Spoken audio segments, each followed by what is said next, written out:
오늘 우리들에게 주시는 하나님의 말씀은 마태복음 5장 7절 말씀입니다. 긍휼히 여기는 자는 복이 있나니 그들이 긍휼히 여김을 받을 것이요. 아멘. 사랑하는 분이엘 성도 여러분, 참 좋으신 우리 주님의 이름으로 문안드립니다. 예배의 귀한 자리로 나오신 여러분 모두를 주님의 이름으로 축복합니다. 오늘도 살아계신 하나님께 예배하는 우리는 신령과 진리로 경배하심으로 주님께서 내려주시는 하늘의 신령한 복을 마음껏 누리시는 시간이 되었으면 좋겠습니다.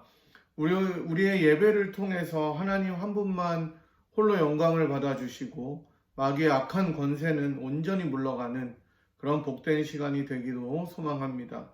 오실 때 여러분들이 어떤 마음으로 오셨든지 주를 예배하고 돌아가실 때에는 여호와를 기뻐하는 자에게 마음의 소원을 이루어 주신다는 시편 37편의 말씀이 우리 모두에게 성취되는 놀라운 역사가 있기를 간절히 기도드립니다. 여러분, 벌써 2020년이 10월로 접어들었습니다. 이제 이번에 달력도 정말 몇 장 남지 않았습니다. 세월이 너무나 빨리 흐르고 시간이 너무나 정말 화살같이 지나간다는 것을 절감하게 됩니다. 2020년 한 해는 정말 인류의 역사상 가장 힘들었던 해 중에 하나로 기억이 될 것 같습니다. 전 세계적으로 코비드-19 바이러스가 확산되어서 여전히 아직도 힘들어하고 치료제나 백신 없이 그야말로 바이러스와 더불어 살아가야 되는 삶이 계속되고 있습니다. 팬데믹이라든지 뉴 노멀이라든지 새로운 일상이죠. 사회적 거리두기, 소셜 디스턴싱이라는 말들이 이제는 너무나 익숙한 일상 용어가 되어 있고 어디를 가든지 그 6피트 2m 거리를 두라는 포스터들이 곳곳에 붙어 있는 것을 보게 됩니다. 또 모든 수업이나 회의들을 온라인으로 진행하면서 많은 것들이 변화하고 있는 것을 우리들이 몸소 체험하고 있습니다. 게다가 세계 최강국이라는 미국의 대통령이 코비드 바이러스에 걸리는 황당한 일마저 벌어졌습니다. 여전히 진행되는 팬데믹을 정말 우습게 보고 경시하고 마스크 쓰는 사람들을 비웃었던 그 도널드 트럼프가 큰 대가를 치른 셈이 되었습니다.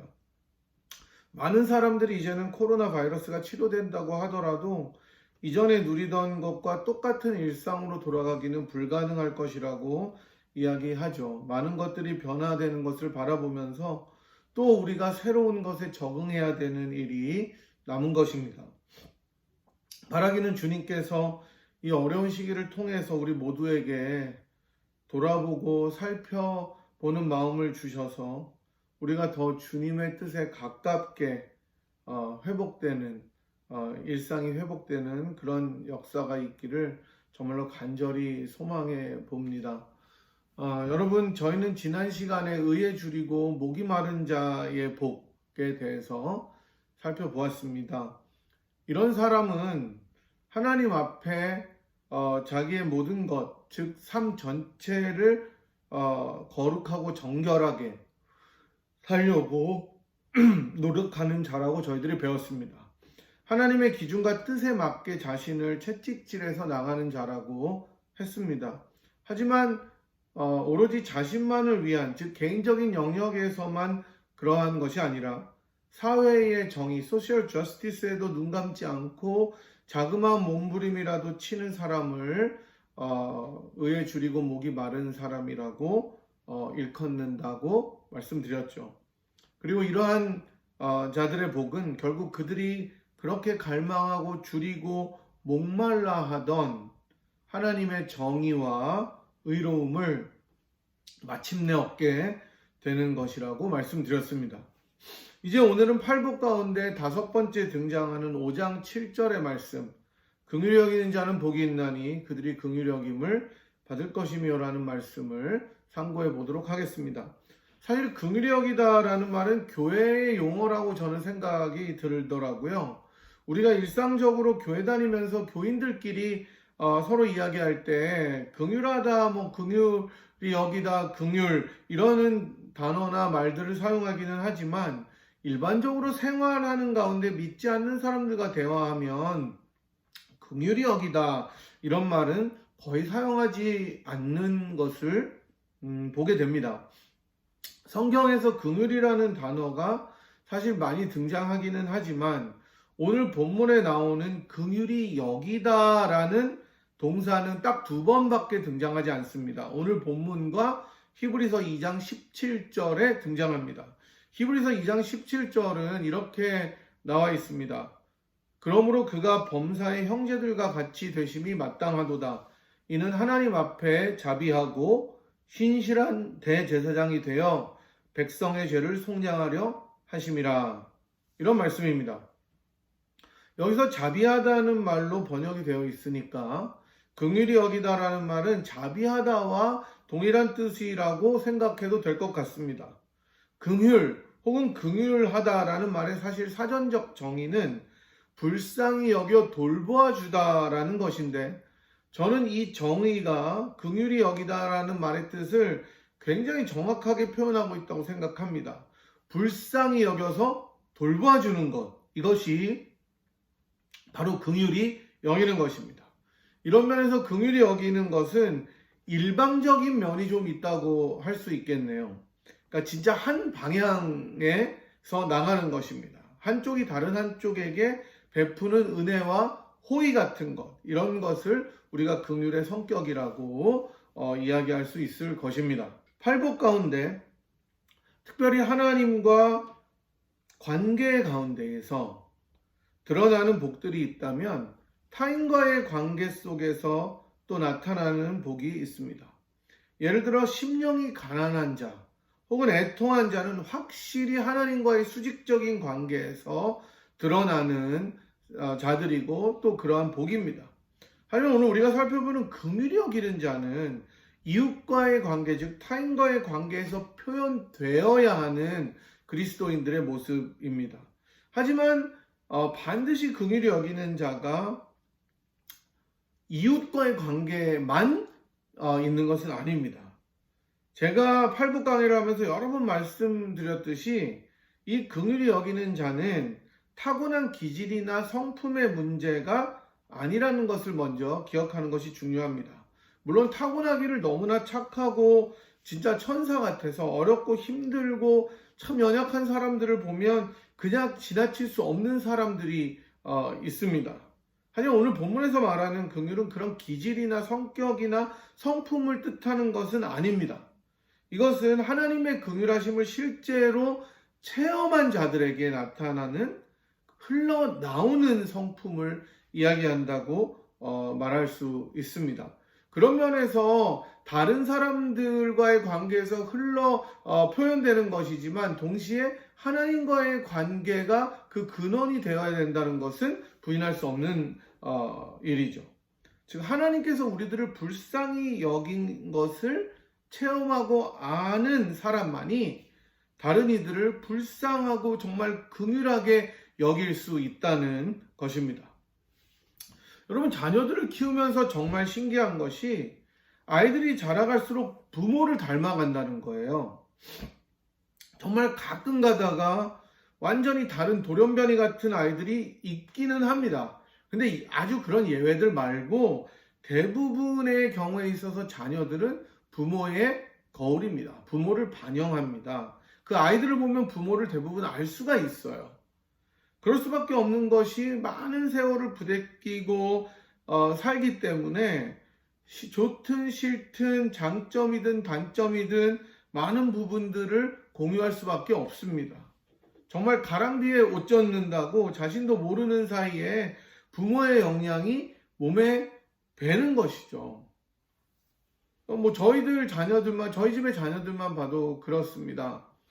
첫째랑 둘째가 성격이 별로 안 급할 것 같아요. 얘기하는 걸 보면. 근데 저도 성격이 급한 편이고 아내도 급한 편인데 아이들이 무슨 일을 할 때나 막 뭐가 이렇게 빨리 해야 되는 것 같으면 정말 저희들의 그 급한 성격을 닮은 것을 볼 수가 있더라고요. 여러분들의 장성한 자녀들을 보시면 느끼실 수 있습니다.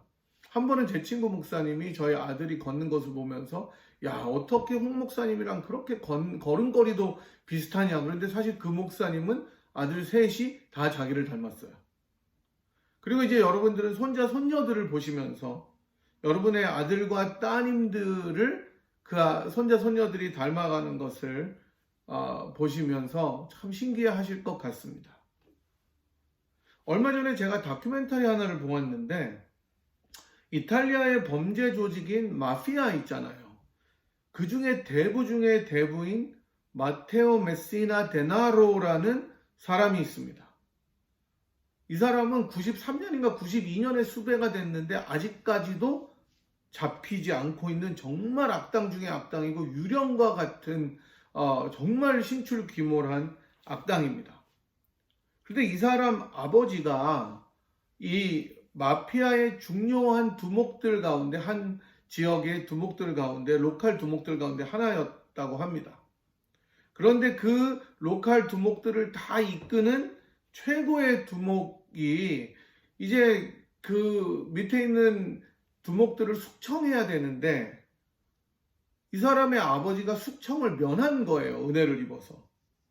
그러니까 이 아버지가 감명을 받아서 자기 아들인 이 마테오 메시나 데나로를 그 두목에게 양자로 입양하듯이 맡겼다고 합니다. 그럼 그 맡겼으니까 어떻게 됐겠어요? 그 밑에서 이 데나로는 정말 온갖 악한 범죄를 전문적으로 다 배우고 청출어람이 된 거예요. 나쁜 면으로. 최고의 악당의 자리에 오르게 됩니다.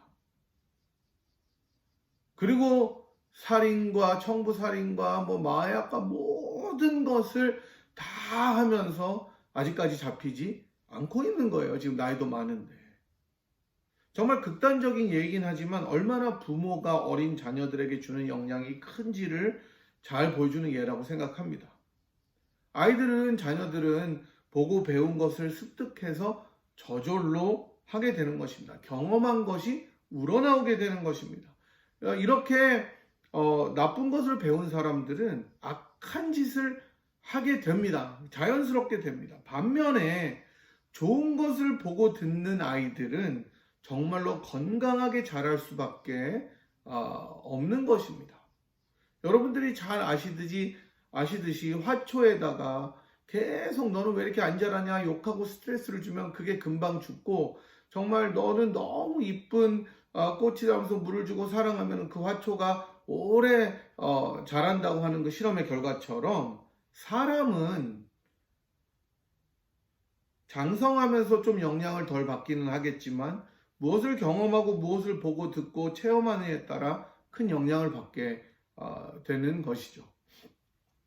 따라서 제가 이 말씀을 드렸던 이유는 하나님의 긍휼하심을 체험한 사람은 긍휼함으로 다른 사람을 대할 수 있습니다.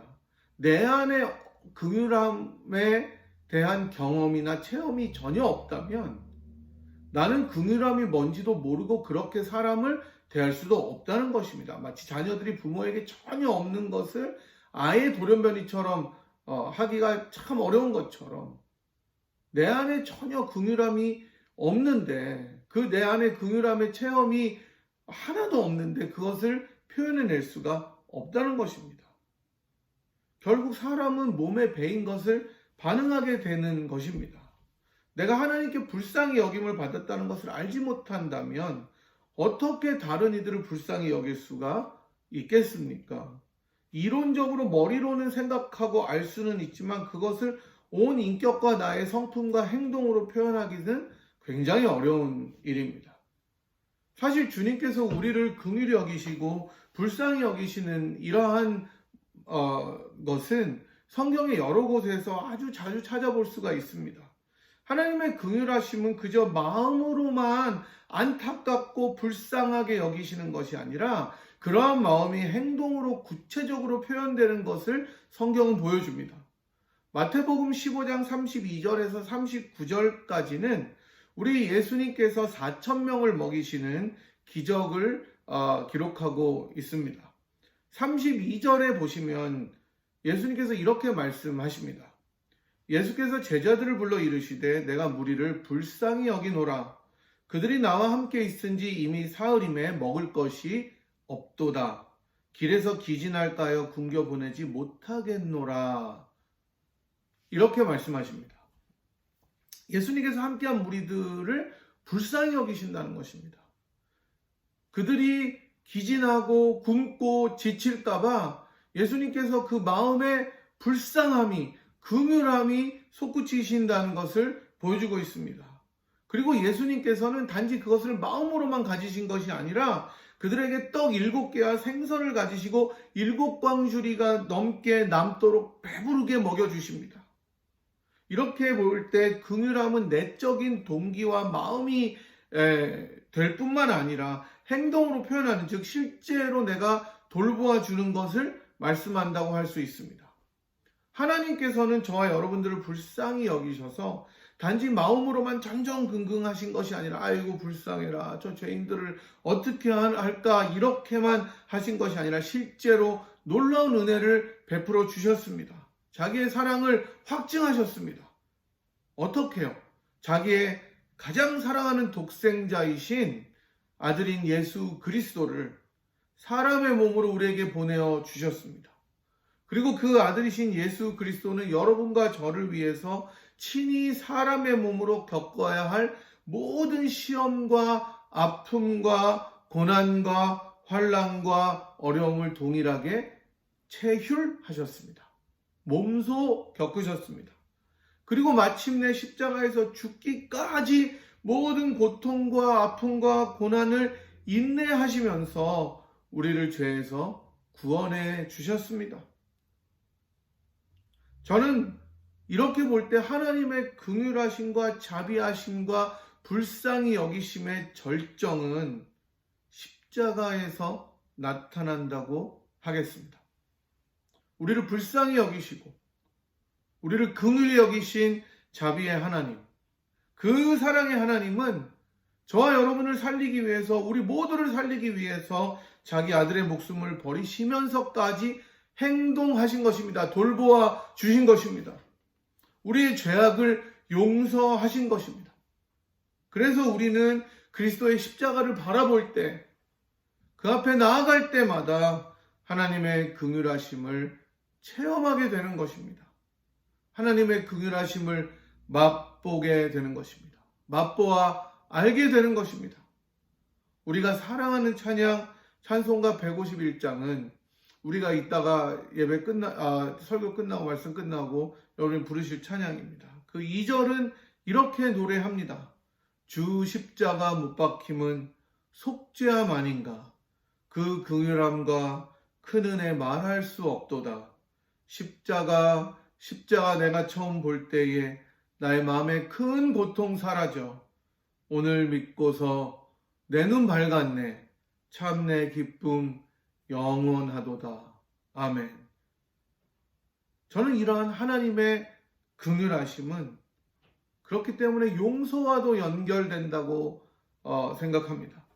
즉 긍휼하심으로 드러나게 되는 적극적인 행동 중에 하나가 바로 용서하는 것이라고 생각합니다. 하나님께서 우리를 불쌍히 여기심으로 그리스도의 십자가를 통해 우리를 용서하셨기 때문에 그 용서는 긍휼하심의 표현입니다. 여러분, 하나님의 긍휼하심을 더 깊이 알아갈수록 우리 안에 긍휼히 여기는 마음이 생기는 것을 믿으시기 바랍니다. 하나님의 긍휼하심을 더욱더 깊이 알아가고 싶으십니까? 더 많이 체험하고 깨닫고 싶으십니까, 여러분? 그래서 긍휼한 마음을 가지시고 싶으십니까? 십자가 앞으로 나아가십시오. 십자가를 묵상하십시오. 십자가를 노래하십시오. 하나님의 변함없으신 사랑과 돌보심과 그 헤세드의 용서하심이 가득한 그 십자가로 매일 나아가 보십시오. 거기서 여러분의 짐을 내려 놓으십시오. 구원받은 이후에도 마치 부모가 자식을 불쌍히 여기듯이 여전히 우리를 긍휼히 여기시고 불쌍히 여기시며 자비하심으로 인도하시기를 원하시는 주님 앞에 여러분의 모든 것을 내려 놓으시기를 바랍니다. 그 십자가의 그늘 아래 여러분의 걱정과 근심과 어려움과 짐들을 내려놓으십시오. 긍휼에 풍성하신 하나님께서 여러분을 불쌍히 여기셔서 그 아들을 주신 그 불붙는 자비하심으로, 사랑으로, 은혜로, 긍휼하심으로 다시 한번 새 힘을 주실 것입니다. 돌보아 주실 것입니다. 그래서 베드로 사도는 베드로전서 5장 7절에서 너희 염려를 다 주께 맡겨버리라 이렇게 권면하는 것입니다. 여러분, 이처럼 주님의 긍휼하심을 삶 가운데에 깊이 체험한 사람은 정말 자연스럽게 다른 사람들을 향해서 긍휼히 여기는 마음을 가지게 됩니다. 그게 굉장히 자연스러운 일입니다. 마치 자녀들이 부모의 영향을 알게 모르게 자연스럽게 받듯이 긍휼히 여김을 받은 자들만이 다른 사람들을 긍휼히 여길 수 있습니다. 그리고 그 긍휼히 여기는 마음은 하나님께서 우리를 용서하심으로 표현된 것처럼 다른 사람들을 향한 용서로 표현되어야 한다고 성경은 말씀합니다. 여러분, 마태복음 18장 23절부터 나오는 용서할 줄을 모르는 종의 비유는 이러한 점을 잘 설명해 줍니다. 어떤 주인이 10,000달란트 빚진 자가 있어서 그 종들이 다 이 사람을 끌고 와서 빚을 못 갚으면 감옥에 넣겠다고 이야기합니다. 당연한 거잖아요. 돈을 못 갚으면 감옥에 가는 거. 10,000달란트니까 여러분 얼마나 많은 돈입니까? 굉장히 많은 돈입니다. 여러분, 1달란트 받은 종도 그 돈을 정말 많이 받은 거나 똑같은데, 여러분, 이 10,000달란트라고 이야기하면 진짜 상상이 안 되는 돈입니다. 그러니까 어마어마한 돈을 빚진 자가 있었던 것이죠. 그런데 그 주인이 이 10,000달란트라는 엄청난 금액을 빚진 자를 불쌍히 여겨서, 긍휼히 여겨서 그 빚을 탕감해 줍니다. 풀려나죠. 고맙다 그러고 풀려납니다. 근데 그 사람은 100데나리온 빚진 동료가 있었던 사람이에요. 100데나리온은 10,000달란트에 비하면 여러분, 한 데나리온이 하루 품삯이니까 100일 정도, 그러니까 3개월 정도의 품삯이에요. 그것도 그러니까 일당이죠. 그걸 빚진 자였는데 이거 완전 세 발의 피 아닙니까? 이 동료를 옥에 가두고 빚독촉을 하게 됩니다. 이를 들은 원래 10,000달란트를 사해준 주인이 그 10,000달란트를 탕감받고 100데나리온 빚을 독촉하는 그 사람에게 이렇게 이야기합니다.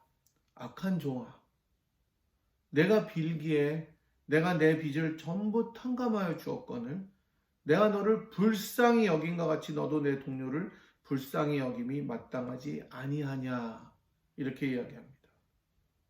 여러분, 이 비유는 긍휼히 여김을 인해서 용서함을 받은 자들은 다른 이들에게 같은 그 긍휼을 베품으로 용서를 나타내야 하는 것을 가르쳐 줍니다. 이 악한 종은 왜 악하다고 불리웁니까?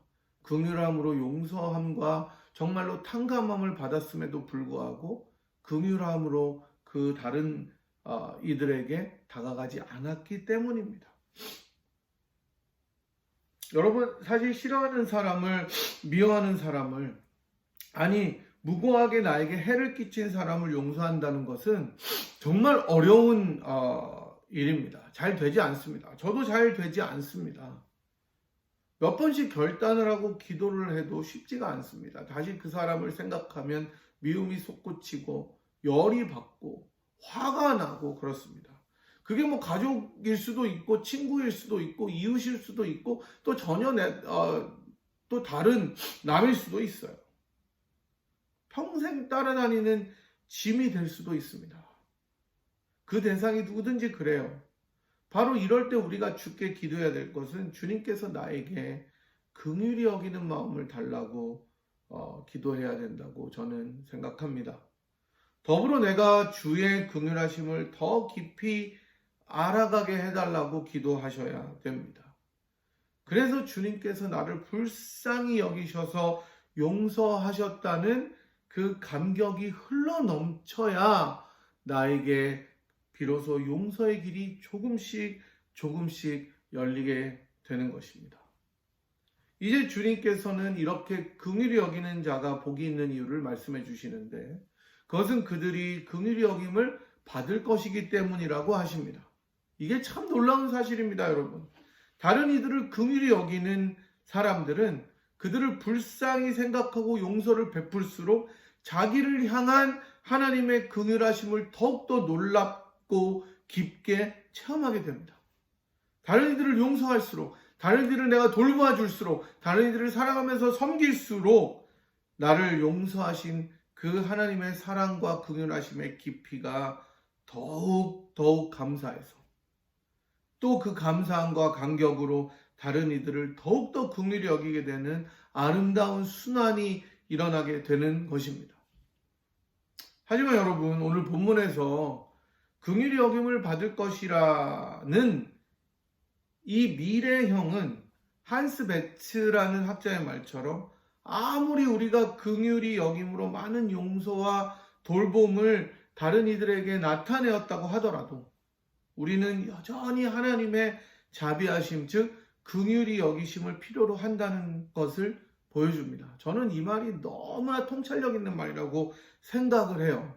우리가 아무리 긍휼하심을 베풀고 그 하나님의 긍휼하심을 안다고 할지라도 우리라는 존재 자체는 하나님의 긍휼하심이 없이는 한시도 살아갈 수가 없다는 존재라는 것입니다. 따라서 주께서 다시 오시는 그 마지막 날에 주님의 완벽한 자비가 그렇게 다른 이들을 긍휼히 여기려고 노력하고 애쓰고 용서하려고 정말로 분투했던 자들에게 임하게 되는 것입니다. 성취되게 되는 것입니다, 여러분. 이제 말씀을 조금 정리하도록 하겠습니다. 긍휼히 여기는 자라는 것은 하나님의 긍휼하심을 체험해서 그것을 다른 이들에게 구체적인 행동으로 표현하는 자아입니다. 하나님의 긍휼하심의 클라이막스인 십자가 앞에 나아가서 우리를 자비로 감싸주시고 우리를 불쌍히 여기시고 그래서 우리를 마침내 용서하시고 새롭게 해주신 그 긍휼하심과 은혜에 감격해서 동일한 긍휼함으로 다른 이들을 돌보고 사랑하고 섬기고 용서하는 자가 바로 긍휼한 사람입니다. 긍휼히 여기는 사람입니다. 여러분, 이 세상은 점점 자기에게만 초점을 맞추고 자신에게 집중하라고 합니다. 너가 잘 돼야 다른 게 다 잘 된다. 너가 가장 중요하다. 너를 돌보라. 너가 제일 불쌍하지만 스페셜한 존재다라고 이야기를 합니다. 하지만 복이 있는 자는 다른 이들을 포용하고 긍휼히 여기며 때로는 나에게 어려움을 준 자들, 성경에서 심지어 그것이 원수라도 사랑하라고 가르칩니다. 이 모든 것의 중심에는 긍휼함이 있는 것입니다, 여러분. 주께서 우리에게 주신 놀라운 긍휼의 은혜를 여러분 날마다 기억하십시오. 십자가 앞에서 그 주님의 놀라운 긍휼하심을 깨달아 가십시오. 기억하십시오. 그리고 그 긍휼하심이 내 마음속에 감사함과 감격함으로 흘러넘칠 때 다른 이들을 향해서 하나님의 자비로우심, 하나님의 긍휼하심을 나타내어서 그들을 돌보고 사랑하고 섬기고 불쌍히 여김으로 용서하는 데까지 이르는 우리 모두가 되기를 주님의 이름으로 간절히 축원합니다. 제가 한번 기도하겠습니다. 하나님 아버지, 저희를 긍휼히 여겨주셔서 정말 감사합니다. 죽을 수밖에 없고 정말로 하나님 없이는 멸망의 길로 갈 수밖에 없었던 저희를 그냥 두지 않으시고 불쌍히 여겨서 그리스도의 피로 십자가의 구원을 허락하여 주시니 감사합니다. 이렇게 놀라운 긍휼하심을 받은 자, 저희는 십자가 앞에서 다시 한번 주님의 긍휼하심을 우리 마음속 깊이 느끼며 감격하며 흘러나오는 그 기쁨과 감격으로 다른 이들을 동일한 감격과 긍휼함으로 섬기고 용서하는 사람이 되도록 인도하여 주시기를 간절히 빌고 기도합니다. 그런 저희들의 삶이 되고 그런 저희들의 일생이 되게 인도하여 주시옵소서. 때로는 그렇게 사는 것이 힘들고 어려울 때도 있지만 다시 한번 우리가 그때마다 주님의 긍휼히 여겨주심을 기억하며 다시 한번 우리들에게도 긍휼함이 머물러 또 나타나 다른 이들에게 표현되는 저희들의 삶이 되도록 축복하여 주시옵소서. 모든 것을 주께 맡기오며 우리 주 예수 그리스도의 귀하신 이름으로 간절히 기도드리옵나이다. 아멘. 여러분 감사합니다. 다음 주에 뵙겠습니다.